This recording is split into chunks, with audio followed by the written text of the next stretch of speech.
Hi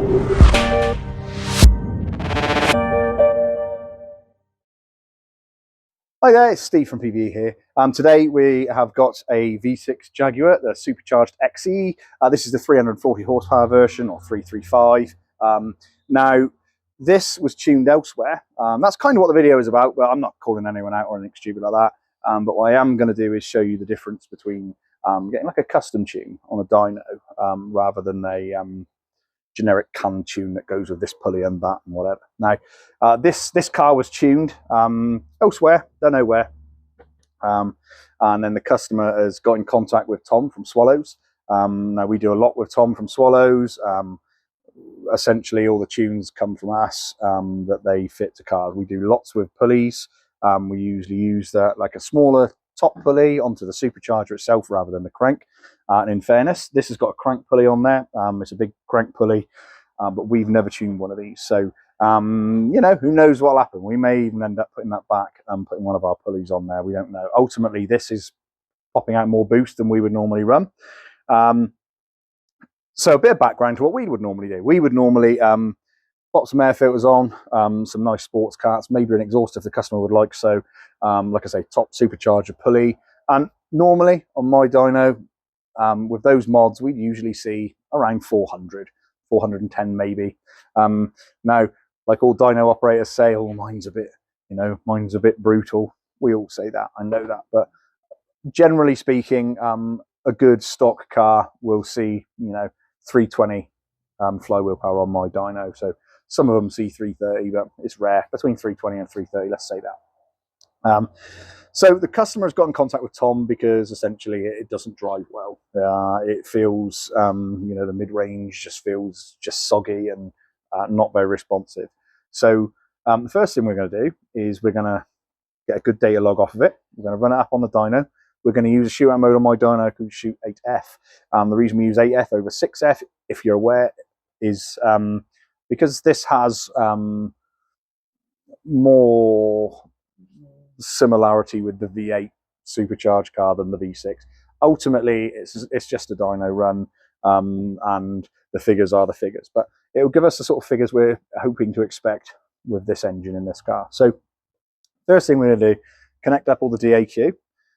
So all of the data analysis equipment from the dyno, and also a dyno, also a data logger on the laptop.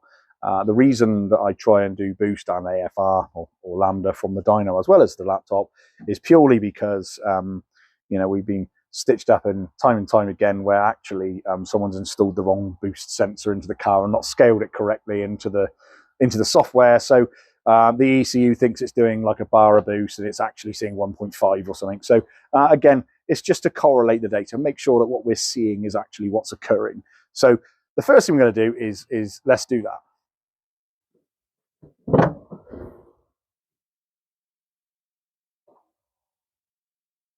So this is interesting right from the start. We've obviously got a nice intake system here.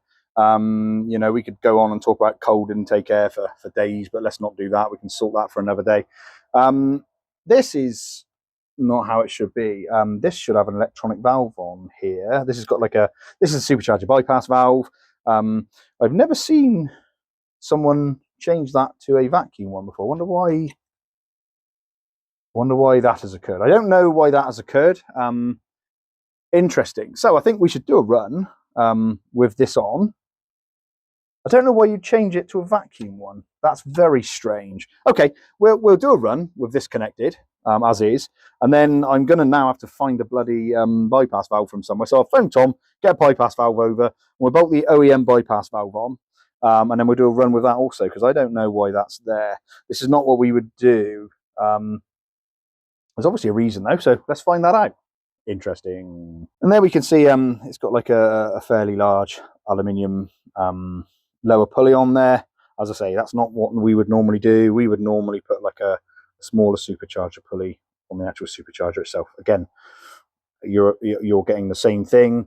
You're upping the ratio. However, you know, this will allow you to get more boost. We wouldn't want to go too small with the upper pulley. Purely because you'd end up getting less surface area and you'd end up getting belt slip. That said, it looks like this is chucked some rubber off that belt at some point. But yeah, that's essentially the largest supercharger pulley. This is not what we do, but we're going to try and see what's going on. It might be just an error with the car, but I'm thinking it's not. So we'll be logging this vehicle using HP tuners. This is my tool of choice for this type of vehicle. In fairness, they've not seen, like, when I first loaded it in, this particular ECU software wasn't actually in HP tuners, so I had to email them off, and they got back to me with an update so that we could actually log and run this version of this software in this ECU. Normally there's no problem. Normally the 5 litres, they pretty much got them all resolved, but this 3 litre one they hadn't seen. So it took 48 hours, but they got back to us and resolved that. So that's great. So we'll do some logging with this file, with this vacuum actuator. We'll see how it goes, see what happens.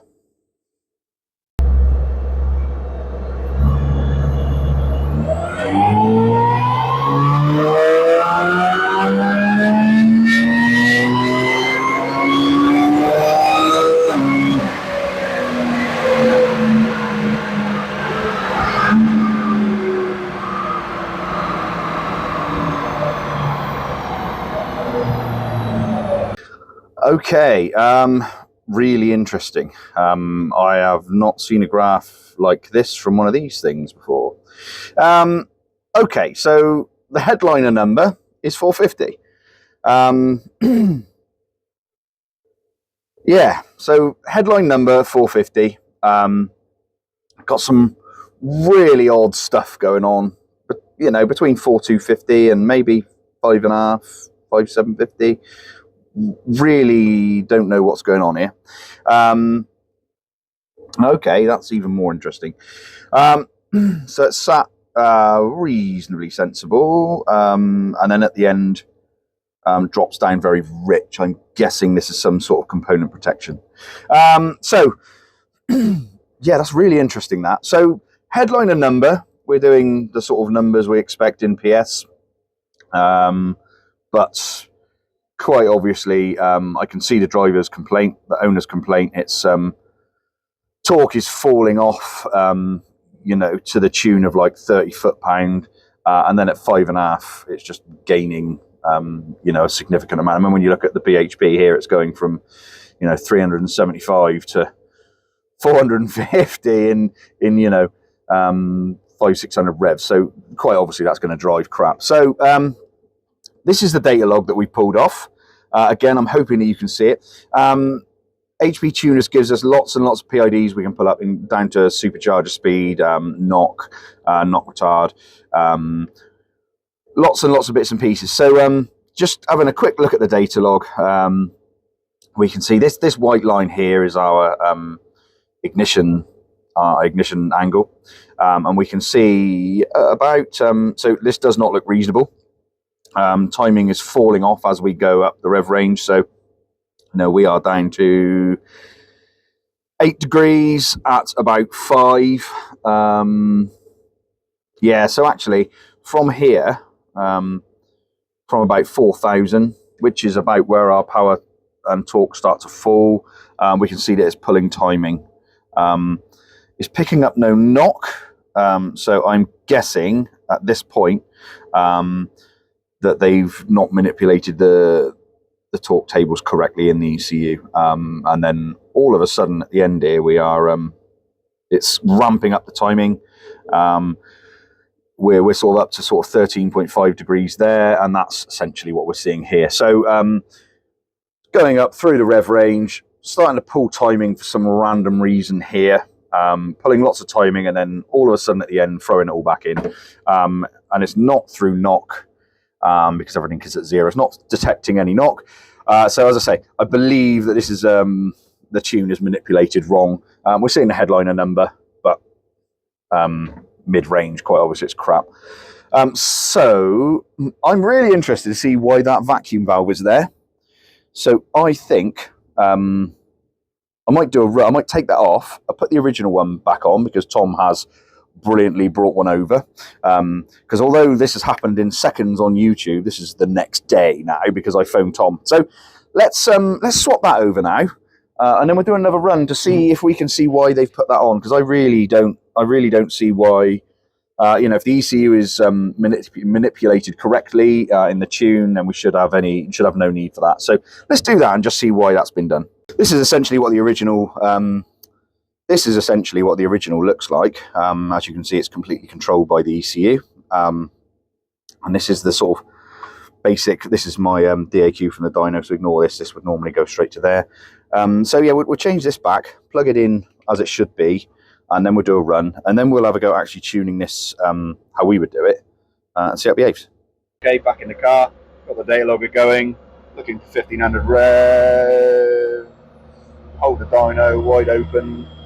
Oh, I can already tell there's a difference, making no boost pressure at all, nothing. Okay, let's run it up.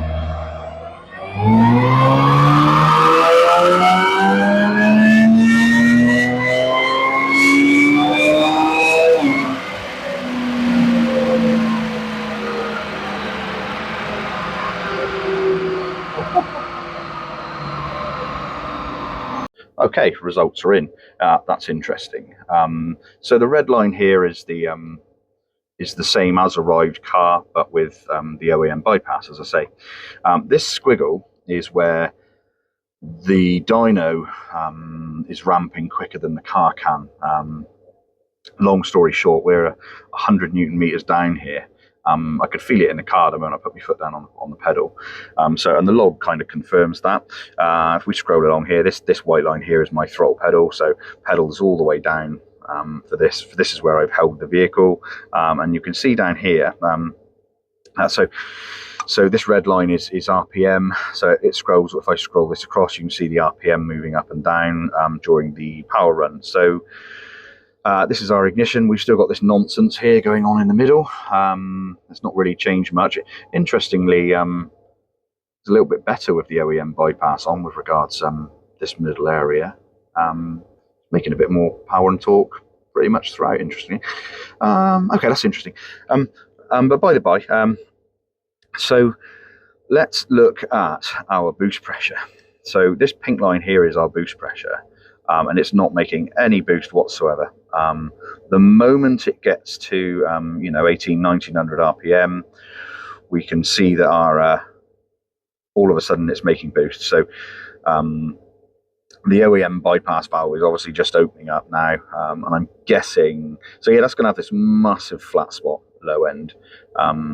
Again, if you're cruising and put your foot down in the same gear, it's going to have like zero power. It's going to be down by it's 150 Newton meters there. It's gaining in that RPM period. So I'm going to take a hazard guess that the tune is manipulated wrongly. It's not been tuned correctly. And this bypass valve is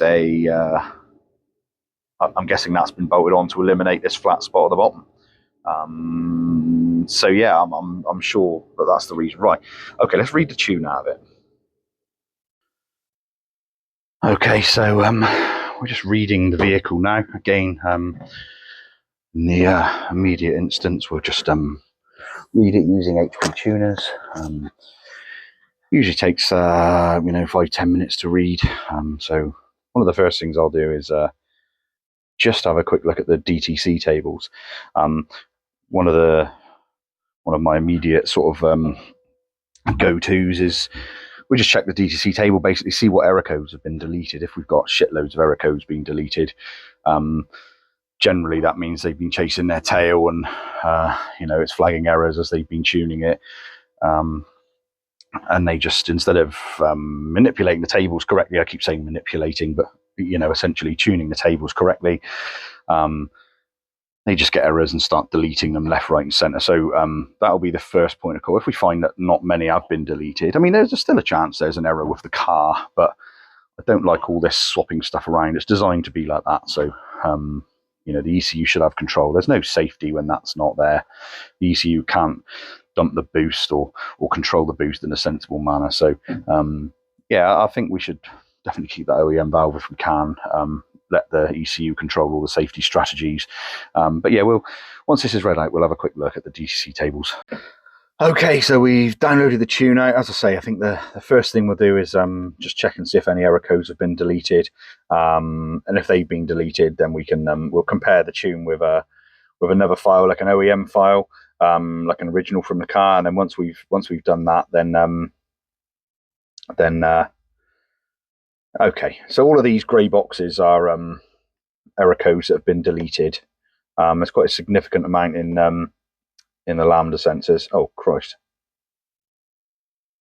Okay.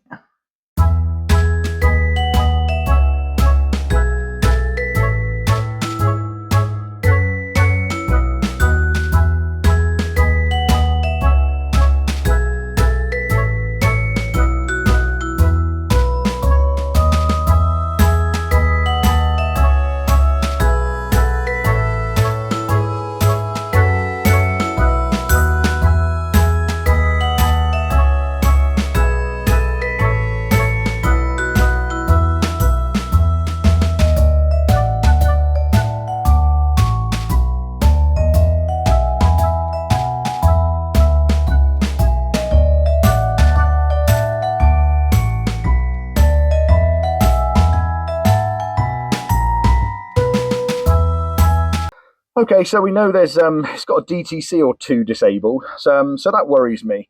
If there's any issues, lots of safety stuff's been turned off. It will never throw an error when it's got any fueling issues, any of those things. So that scares me, frankly. So I've loaded in an original, and right away I can go through the Spark tabs. Absolutely nothing's been changed. The only things I can find have been changed are lots of DTCs deleted, and in the torque management tables, that's like an OEM file. Hopefully you can see it on the camera, but essentially across the line in first gear is 280, and they just maxed them out, just taking them all up to 800. All of the gears are the same. So there's nothing changed in the supercharger tables, even though that it's completely it's completely different. We've changed that pulley. So there's not much changed in this file. Really interesting. Okay, so what shall we do now? So normally when we tune these, we would start with our normal tune. We develop that with our man Kenny. So we'll start with that. As I say, we're not used to this bigger crank pulley. We're normally only running like a smaller top pulley. However, when we first developed our tunes, we spent, and I'm talking a couple of 3 weeks in on dyno, just testing things. Once we finished it on the dyno, we then go for drive. Lots of data logs, like lots of data logs. This is not a custom tune in any way. I can tell you that right now. It's just a generic flash in. I don't know where it's been done. Like I said, it's not my thing.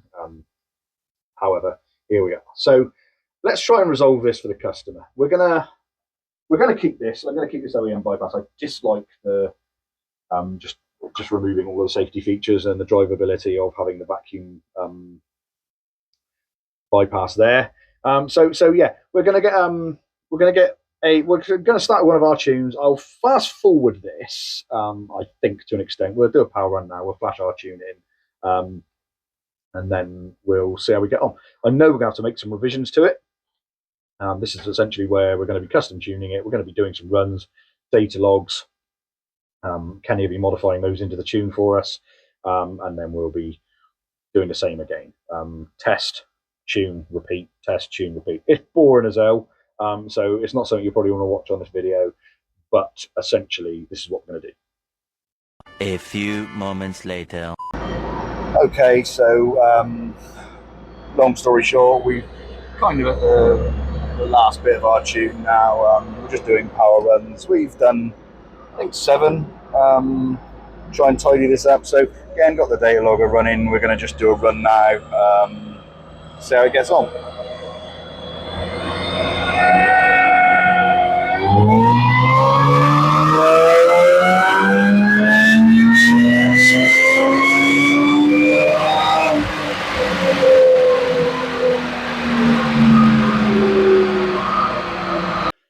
Okay, so really interesting actually. So we finished up, and we are actually 4 horsepower less, or 4 PS less. So headline figure slightly lower. According to Instagram and Facebook, that's the worst tune, right? Now, as you can see, we've made gains pretty much everywhere, albeit minimal. You know, we're talking like 5-10 Newton meters here or there. But if you remember where the old tune was pulling loads of timing here, just to try and counteract this torque miscalculation that it had, well, we've overcome all of that. It's got now like a nice power curve, torque curve again the same. Again, we can see that. Did you remember when we had this this no boost thing with the OEM bypass valve? Well, we've resolved that. So, you know, now at 1800 revs, we're starting to actually get into positive boost. So that's resolved with the OEM bypass valve. I thought that, I thought that would be the case, that they put this bypass valve in to counteract whatever they've done in the tune, but that is the case. That bypass valve is just put there to bypass, to essentially go over the, you know, the tune being rubbish. So yeah, we've got like our ignition curve now is nice. It's rising with the engine as we'd kind of expect, rather than having that horrible dip that it was doing here. And as I say, we're getting boost throughout and low end, and as you can see, it's far nicer. We've not had to delete any of the error codes either. So all of the safety strategies in the ECU are still in the ECU. We've got the original bypass valve, as I say, everything as it should be. So we feel that this is a better tune, quite frankly. And there we go. That's kind of job done now. Been out for a drive with the car. I've done half an hour. Feels nice. Lots of nice sharp throttle response, and we've got rid of that horrible dip that we had previously. So really happy with how the car's gone. Now, this video wasn't really about saying, oh, you know, this tune is crap and, you know, don't use these guys or that guys. I've not mentioned anyone, nor will I. Not in my interests or nature to do so. However, it's also not saying come to us, come to me. You know, there are plenty of really good tuners out there. We've done lots with the Jags, and we will continue to do so. Work tightly with Swallows. Swallows race Jags. I've raced Jags for years. Got me into Jags. But, you know, we spend time tuning them. We spend time developing them. We spend time racing them, driving them on the road, live and breathe Jaguars. So the boys over at Swallows, they know what they're doing. I do a lot of tuning for a lot of different people. And with Swallows, they're one of my favorite people to be working with because, you know, like this, for instance, we need that right. There's the car. Cost is kind of irrelevant because we've got to put some development to it. So, you know, to me, that's brilliant. We can just get in there properly. There's no time scale to work against. Fortunately, the customer's been really good. Swallows have put him in one of their loan cars, so at least he's had a decent car to be going around with. And we've had the privilege of being able to work with the customer's car. So, you know, the guys are great for that sort of stuff. We also work with a load of great people, like Kenny, our tuner. He is the absolute kiddie. He's happy to sort of go in and get messing around properly with these. He loves OEM ECUs, and that's why we work with it. So, this car done. So I hope you've enjoyed the video. And like I say, we do lots of these. So if you do want to come down and see us, you know, just get in touch with Swallows, and they can do any of our tunes from their premises, and any data logging they can do from there. If you want to come for a custom tune, no problem at all. You can book in through Swallows and they'll get the car down to us. And usually when it's something that we've done before, like a top pulley and now the bottom pulleys as well, it's usually a morning or an afternoon on the dyno, and we can pretty much nail it because we've done all this background work in the past. It's not something that is quick and easy, this sort of thing. So yeah, thanks ever so much for watching. I genuinely hope it's been of interest. If it hasn't, I apologise. You've managed to listen to my Somerset accent for a few minutes, so that's a good thing, right? But until then, look after yourselves, look after your cars, and drive carefully.